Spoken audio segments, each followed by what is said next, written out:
আজকের প্রশ্ন, ভূপেন হাজারিকা কবে দাদাসাহেব ফালকে পুরস্কারে ভূষিত হয়েছিলেন? Option A 1990, option B 1992, option C 1993, option D 1997। সঠিক উত্তর হল অপশন বি 1992।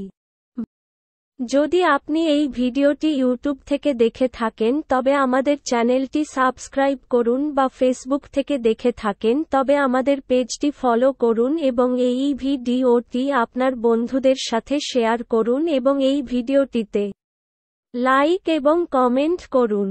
ভারতীয় চলচ্চিত্রে দাদাসাহেব ফালকের অবদানের স্বীকৃতিতে ভারত সরকার 1969 খ্রিস্টাব্দে প্রথম এই পুরস্কার প্রচলন করে।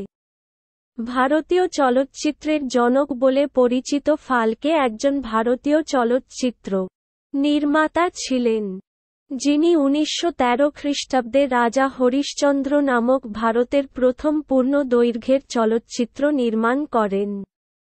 ভূপেন হাজারিকা অসমীয়া ভাষায় লোকসঙ্গীত গাওয়ার জন্য বিখ্যাত।